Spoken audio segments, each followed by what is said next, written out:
Okay, very simple muckabout. On Pet, MicroKim, and I thought I'd connect them up to see if I can get something to go from there to there. So we have run, let us start that off, and then we just click go there.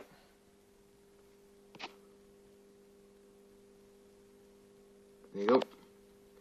Now, it's not really ASCII or anything like that. Print peak and all that sort of thing.